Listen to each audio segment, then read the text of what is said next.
Chers amis, à travers cette nouvelle méditation, nous allons voir comment le Seigneur veut permettre à chacun d'entre nous d'entrer dans une plus grande intimité. Pour ce faire, nous allons prendre le récit de la transfiguration que nous trouvons dans le chapitre 9, toujours dans l'Évangile selon saint Marc. 6 jours après, Jésus prit avec lui Pierre, Jacques et Jean et les conduisit sur une haute montagne où ils se trouvèrent seuls. Ils les conduisirent sur une haute montagne où ils se trouvèrent seuls.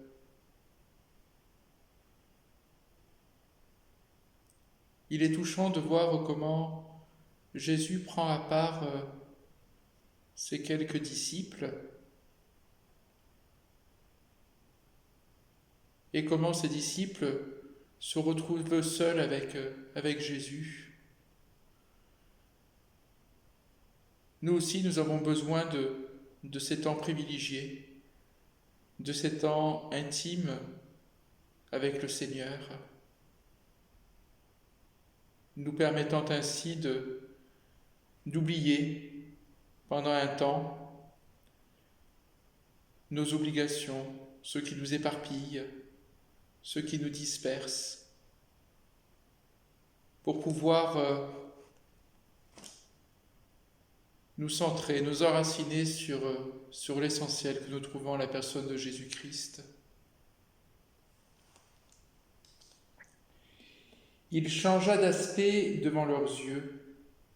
Ses vêtements devinrent d'un blanc si brillant que personne sur toute la terre ne pourrait les blanchir à ce point.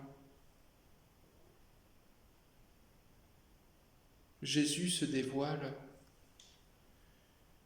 Jésus leur montre et nous montre sa véritable identité. Il est pleinement homme, certes, mais il est aussi pleinement Dieu. Et à ce moment-là, ses apôtres en sont témoins.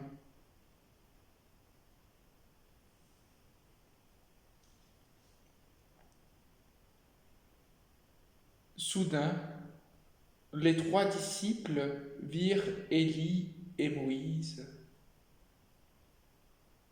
Élie, celui qui représente les différents prophètes, les prophéties juives, qui annoncent l'avènement de Jésus-Christ, qui annoncent le Messie véritable que nous avons reconnu en Jésus, et Moïse, qui est le représentant de la loi, qui représente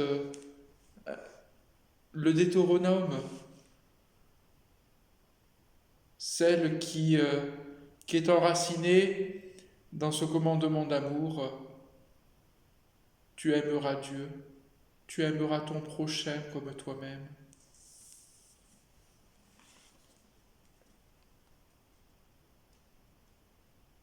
Élise et Moïse qui parlaient avec Jésus. Pierre dit alors à Jésus, « Maître, il est bon que nous soyons ici. Nous allons dresser 3 tentes, une pour toi, une pour Moïse et une pour Élie. » Là encore, il est touchant de voir que les apôtres sont tellement bien, sont tellement épanouis intérieurement,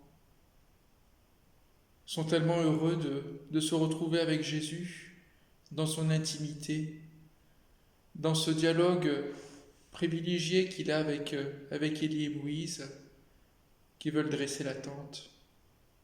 Ils veulent s'installer, ils ne veulent plus bouger de cette haute montagne.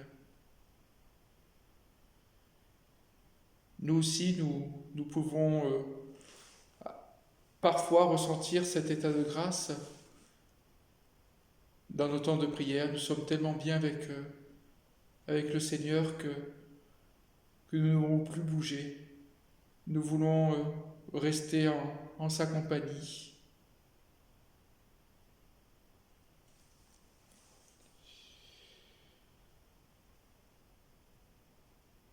En fait, il ne savait que dire, car ses deux compagnons et lui-même étaient très effrayés. Alors il est vrai que parfois on peut se sentir déconcerté même si on se sent bien.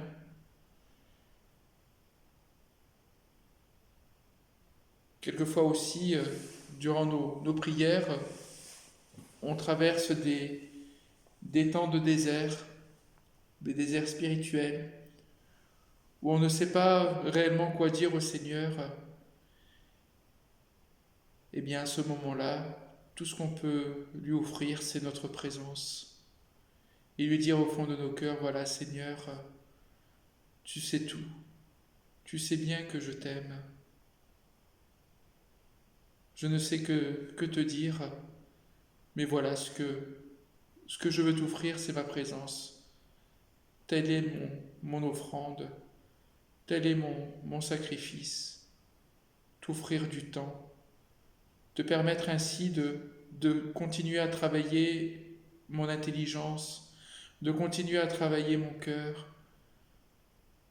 de continuer à travailler mon âme.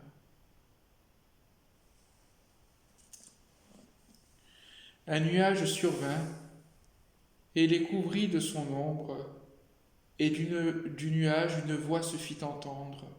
Celui-ci est mon fils bien-aimé, écoutez-le. La voix du Père se fait entendre. Celui-ci est mon fils bien-aimé, écoutez-le.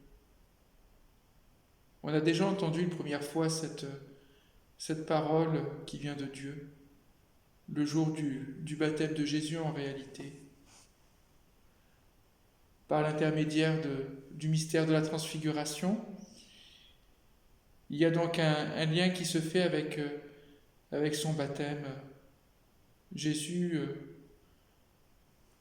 Jésus qui sera plongé, qui va prendre sur lui nos péchés.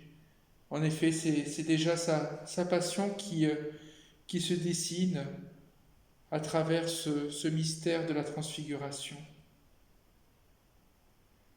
Aussitôt, les disciples regardèrent autour d'eux, mais ils ne virent plus personne. Jésus seul était avec eux. Tandis qu'ils descendaient de la montagne, Jésus leur recommanda de ne raconter à personne ce qu'ils avaient vu jusqu'à ce que le Fils de l'homme se relève d'entre les morts. Ils retinrent cette recommandation, mais ils se demandèrent entre eux, que veut-il dire par se relever d'entre les morts?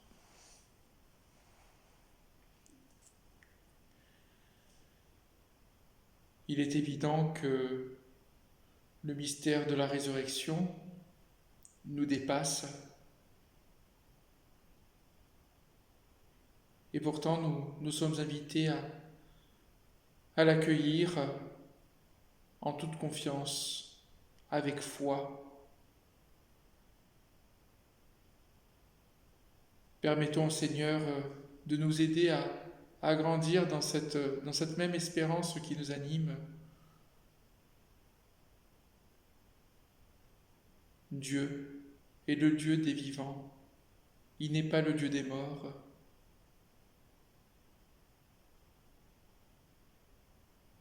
C'est de cette même espérance que nous sommes invités à témoigner, et plus particulièrement à toute personne qui n'ont pas ou qui n'ont plus d'espérance. Demandons au Seigneur de devenir de véritables témoins de l'espérance qui nous anime.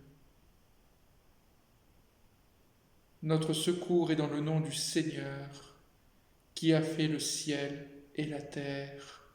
Amen.